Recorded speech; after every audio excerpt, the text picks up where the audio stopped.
আজকের এই ব্লগে আমরা আপনাদের নিয়ে চলেছি এক অ্যাডভেঞ্চারের ভরপুর দিন, যেখানে আছে স্নর্কেলিং এর প্রথম অভিজ্ঞতা, সমুদ্রের তলায় দেখা রঙিন মাছেদের রাজ্য, টাপ আর পোটা দ্বীপে নীল জলের আনন্দ, রেইলি বিচের আমাদের সান্ধ্যভোজ, আর একদম শেষে সেই রহস্যময় অন্ধকার সমুদ্র, যেখানে অদ্ভুত এক জ্যোতির সাথে সাঁতার কেটেছি আমরা। প্ল্যাঙ্কটনের আলোয় মুখরিত সেই জলের নিচের জগৎ। ভিডিওটা একটুও স্কিপ না করে শেষ পর্যন্ত দেখুন, কারণ এমন মুহূর্ত হয়তো জীবনে একবারই আসে। তাহলে চলুন ভিডিওটা শুরু করা যাক।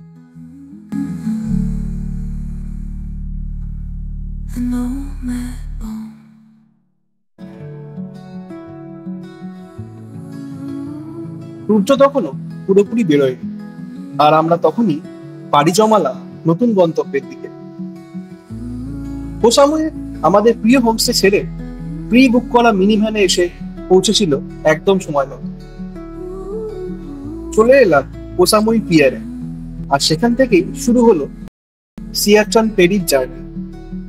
সমুদ্রের বুক চিরে এগিয়ে চলা সেই ফেরি আমাদের পৌঁছে দিল ডনসাক পিয়ারে।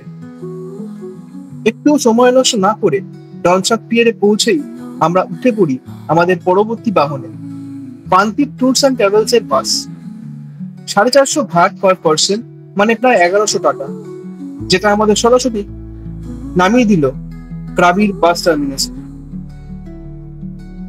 প্রায় 3 ঘন্টা সফরের পর পৌঁছে গেলাম ক্রাবির সিটি বাস ডিপোতে।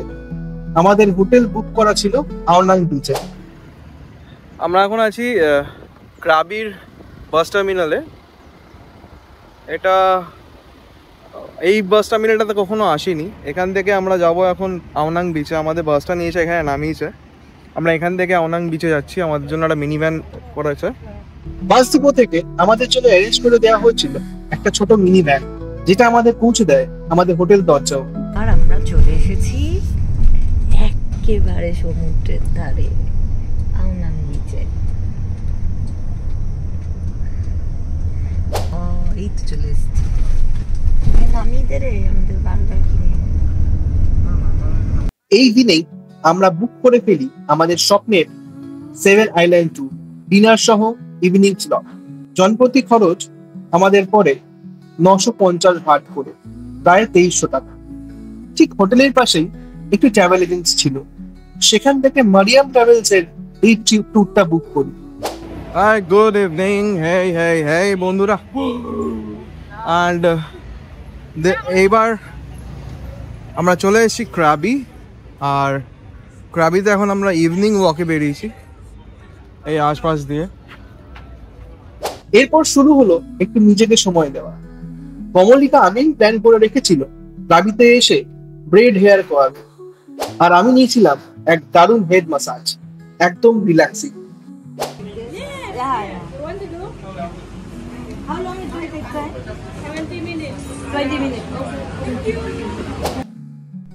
আমি এখন আওনাং বিচ ধরে হাঁটতে হাঁটতে একটা এরকম হেয়ার ব্রেডিং এর দোকানে এসেছি। তো আমি ন্যাচারাল হেয়ারই করছি, কোনো এক্সটেনশন করছি না। দেখা যাক কিরকম দাঁড়ায়। আর দেবারুণ ওখানে হেড ম্যাসাজ করাচ্ছে, এখন দেখা যাচ্ছে না। ওকে, দেখা যাক কিরকম রেজাল্ট দাঁড়ায়, তারপর আপনাদের সাথে আবার দেখা।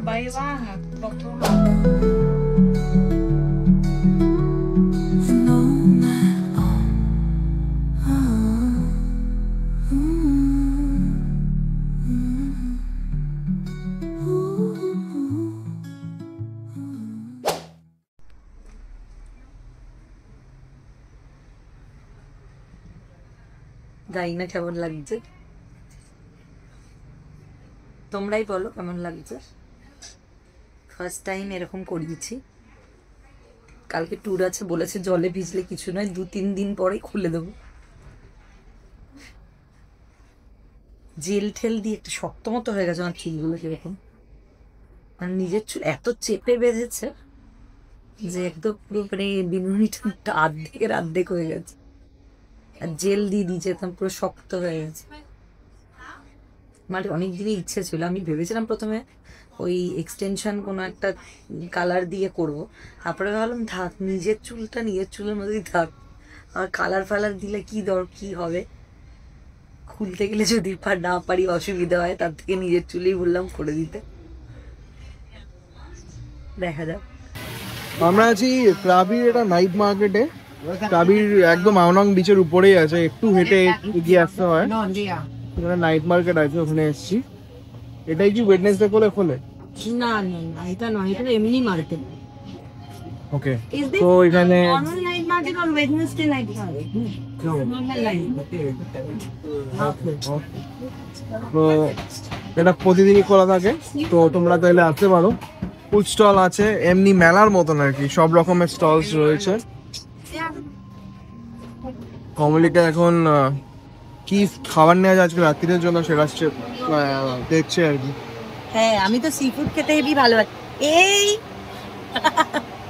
এইটা করিয়েছে কমলিকা। এটা তোমরা যারা চাইলে, যারা আমাদের ফিমেল সাবস্ক্রাইবার আছো, তৈরি করতে চাও এরকম বেলুনি, তাহলে 200 ভাট দুটোর জন্য আমাদের থেকে নিয়েছে, করাতেই পারো।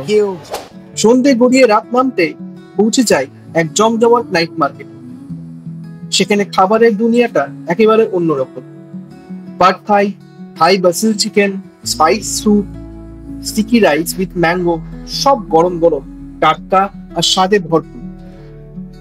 আমরা নিয়েছিলাম চিলি ক্র্যাব, চিকেন ফ্রাই আর থাই চিকেন রাইস। স্বাদের এমন খেলা আগে কখনো পাইনি। I can have some tofu. Oh, ইয়েও আছে, pork belly আছে, pork ribs ও রয়েছে। এই তো 199।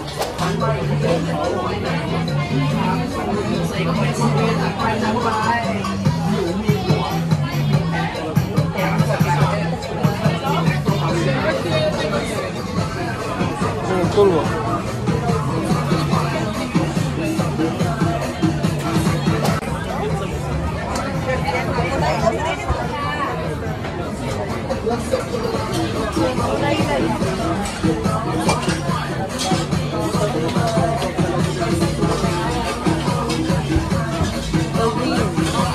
ভালোই লাগছে দেখে এই দোকান।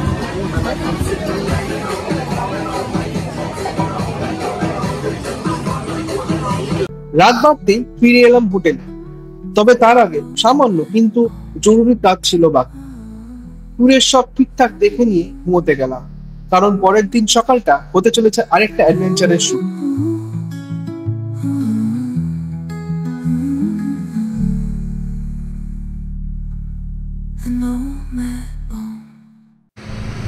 আমরা এখন যাচ্ছি হচ্ছে 7 আইল্যান্ড ট্যুরে, 7 আইল্যান্ড সানসেট ট্যুরে।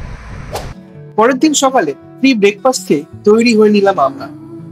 একটা টুকটুক এসে আমাদের হোটেল থেকে তুলে নিল। চলে এলাম মারিয়াম ট্রাভেলস এর অফিসে। ভেরিফিকেশন হয়ে গেল।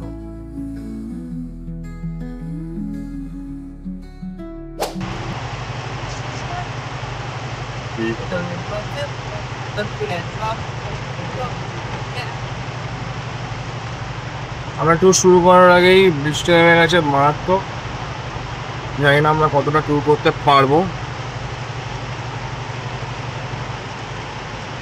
ফের সেই টুকটুক আমাদের পৌঁছে দিল পিয়ারে। তবে তখনই শুরু হলো এক চমক। হঠাৎ করে ভারী বৃষ্টি। আমাদের অন্তত 20 মিনিট বসে থাকতে হয় টুকটুকের ভেতরে।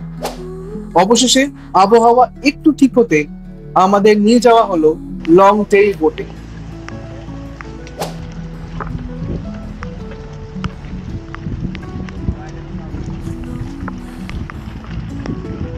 একটা জিনিস বলতেই হবে, সব এজেন্সি তাদের গেস্টদের হাতে এক এক রঙের স্টিকার দেয়, যা দেখেই বোঝা যায় আপনি কোন প্যাকেজে আছেন।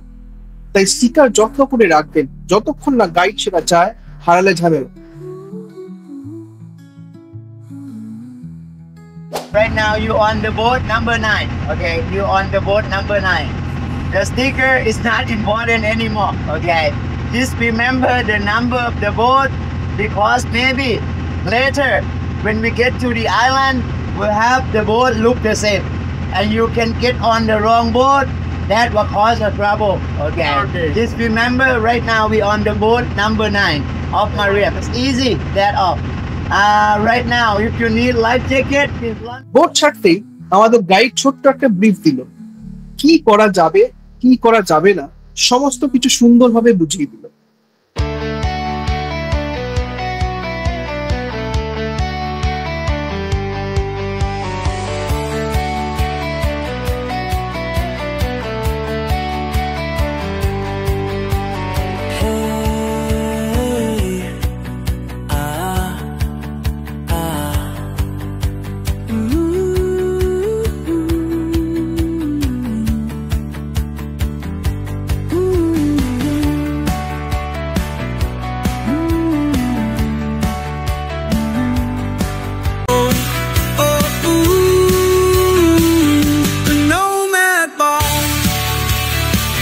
Okay, you need help? You need help? Give me your hand. আস্তে আস্তে নামো, ভেসে থাকবে, ভেসে থাকবে, নামো নামো। বোট ছেড়েই আমাদের প্রথম গন্তব্য স্নর্কলিং পয়েন্ট। কমলিকা প্রথমেই নাম, একটা নতুন অভিজ্ঞতা, মুখে হাসি ছিল কিন্তু চোখে একটু ভয়। জলের নিচে নামার সঙ্গে সঙ্গেই একটু টেনশনে পড়ে গেল। ভেবেছিলাম পারবে, কিন্তু শেষমেশ উঠে এলো নৌকায়।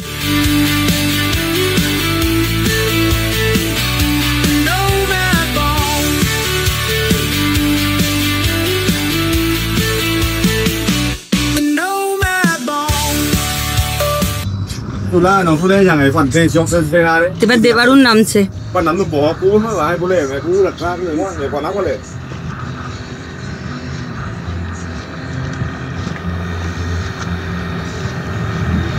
দড়িটা ধরেই নামো।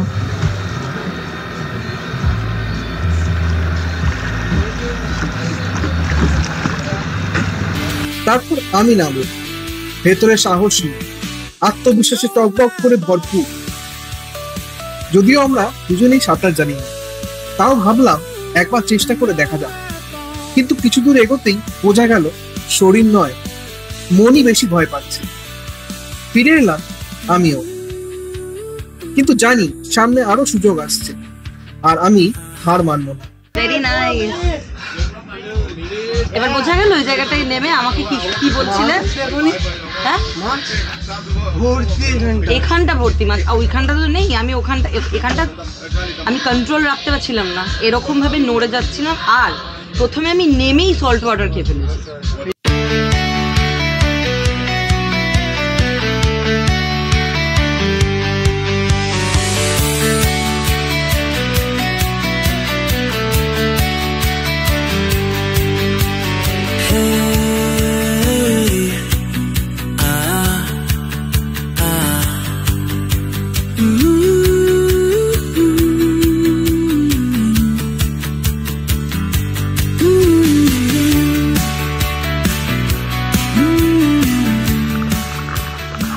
তো তোমরা দেখলে স্নর্কলিং করলাম আমরা, মারপিট করে স্নর্কলিং করলাম দুজনেই। এখন আমরা এসছি হচ্ছে মো আইল্যান্ড। এখানে 3টে আইল্যান্ড একসাথে আছে এবং ইন্টারকানেক্টেড। মানে ইন্টারকানেক্টেড বলতে গেলে এই আইল্যান্ড থেকে ওই আইল্যান্ড হেঁটে যাওয়া যায় যখন লো টাইড থাকে। এখন লো টাইড রয়েছে তাই হয়তো আমরা হেঁটে যেতে পারবো, কিন্তু যখনই জল বেড়ে যাবে তারপরে আমরা যেতে পারবো না। আরে কমলিয়া কোথায় গেল? তো এখানে আমরা কিছুক্ষণ থাকবো।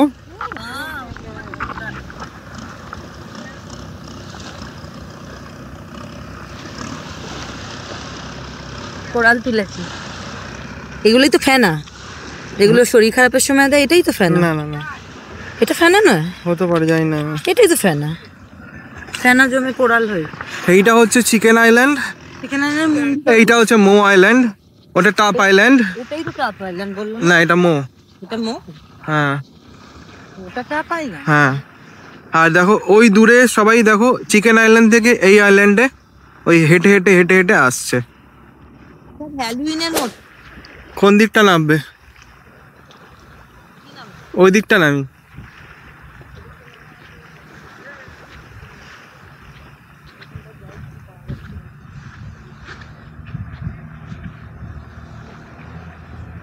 দেখো এইদিকেও সমুদ্র, এদিকেও সমুদ্র, ছোট্ট একটা আইল্যান্ড, আর এখানে খাওয়ার জায়গা আছে, স্ন্যাক্স वगैरह वगैरह if you want to have you can have, no issues. চলো দেখা যাক কি খাওয়া যেতে পারে এখানে। কেন নিচটায় বসবো? ও আমি তাহলে একটু স্নান করে আসি। ভুট্টা খাবে? হ্যাঁ সুইট কর্ন। আরে এই যে ভুট্টা ভালো। হ্যাঁ হ্যাঁ খাবো খাবো। একটা ভুট্টা নিয়ে চলে।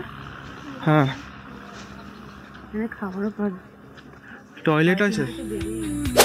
এরপর আমাদের বোট থামলো টাপ আইল্যান্ড। হালকা রোদ, সোনালি বালি, আর তার মাঝখানে এক বিক্রি হওয়া ভুট্টার দোকান। গরম গরম ঝাল ভুট্টা খেয়ে নেমে পড়লাম জলে। সমুদ্রের মধ্যে সাদা বালি, চারপাশে ছোট ছোট রঙিন মাছ, জলের মধ্যে খেলা করছিল ওরা, আর আমি একেবারে ছোটবেলার মতো মুগ্ধ হয়ে দেখছিলাম।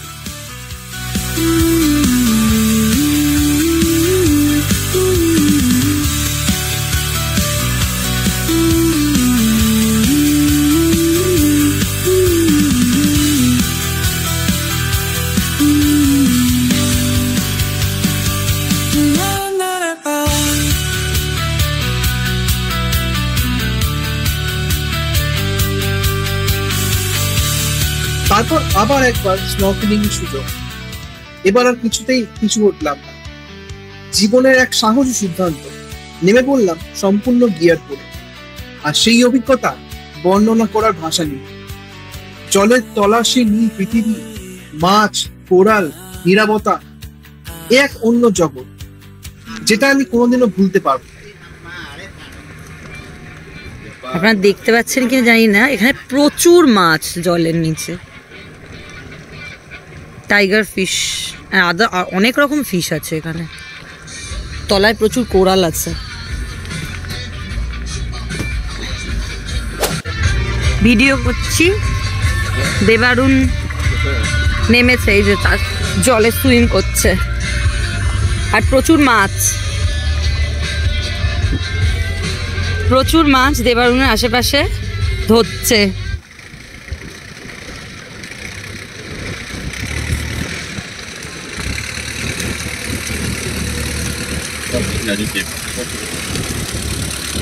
Nghe qua đám này quá, vậy đi bên này, làm để ra máy được kia không mai đám, đấy, đám bên này mà mày làm. বড় বড় মাছ এক্ষুনি দেখলাম, বড় বড় মাছ। ওই যে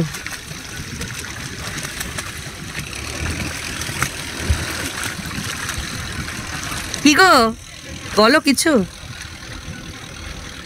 কিছু বলো।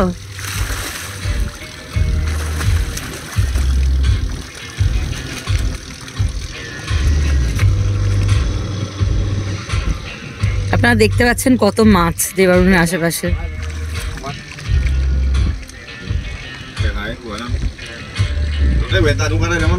এই নিমো নিমো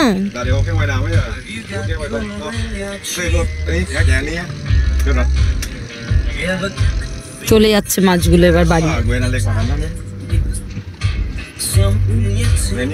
আমি একটা নিমো দেখেছি, আবার আসছে সার্কেল করে করে।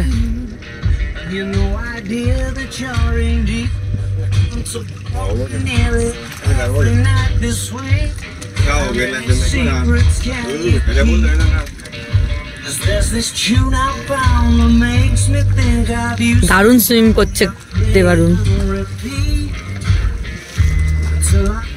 এই একবার ভয়টা চলে গেলেই, কনফিডেন্স এসে গেলেই ব্যাস।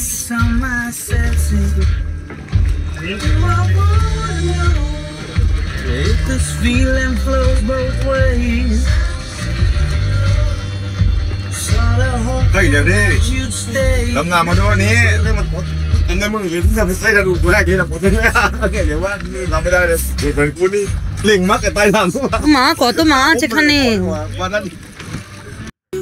এরপর পৌঁছে গেলাম পোডা আইল্যান্ড। বালির উপর হাঁটা, ছবি তোলা, ঠান্ডা নারকেল জল, আর নীল আকাশের নিচে চুপচাপ মুহূর্ত। এই শান্তি, এই নৈশব্দ ঠিক যেন কবিতার মতো।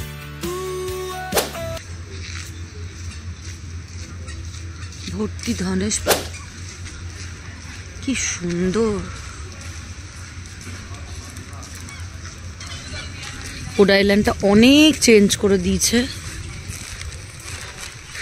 এই জায়গাটা একটা ছোট্ট দোকান করে দিয়েছে খাবার দাবারে। আমার এখানে খাওয়াটা বোকামি, বিকজ এখানে খাবার মানে রেস্টুরেন্ট করে দিয়েছে পুরো।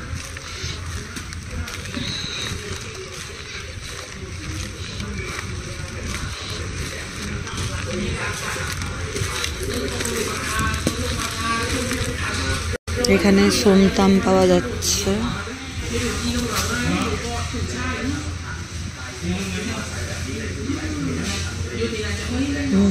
প্রাইসগুলো একটু হাই অন্য নর্মাল শপের থেকে হবে এই আইল্যান্ডে। মানে যারা হচ্ছে খাওয়া দাওয়া ছাড়া আসবে তারা এখানে সব রকম থাইও পেয়ে যাবেন, আবার ওয়েস্টার্নও পেয়ে যাবেন। হ্যাঁ, ধীরে ধীরে সন্ধে নামলো, পেটও তখন কেমন একটু বুড়বুড় করছে, তাই চললাম রেইলি বিচ ডিনারের জন্য। সুন্দরী রেইলিতে এসেছি আমরা। এই বিচটা দেখলে এখানে থেকে যেতে ইচ্ছা করে। কতদিন বাদে আসলাম আমরা? আর আমরা লাস্ট এসেছিলাম তখন 7 বছর আগে এসেছিলাম রাইডে। এখন দেখা যাক কতটা চেঞ্জ হয়েছে, কতটা কি হয়েছে। কারণ প্যান্ডেমিকের অনেক আগে আমরা এসেছি। ওইটাই ওই দেখছি রাস্তা থেকে যাবে। ছোট্ট বুড়ি।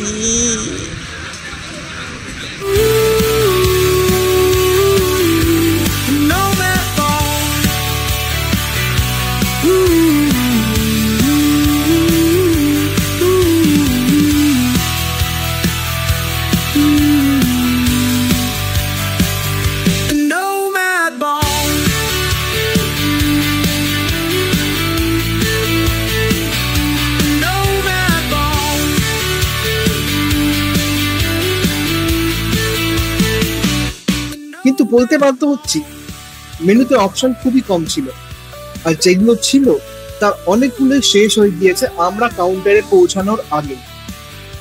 তবু যা ছিল খেয়ে নিয়ে আবার রওনা দিলাম শেষ গন্তব্য পথে।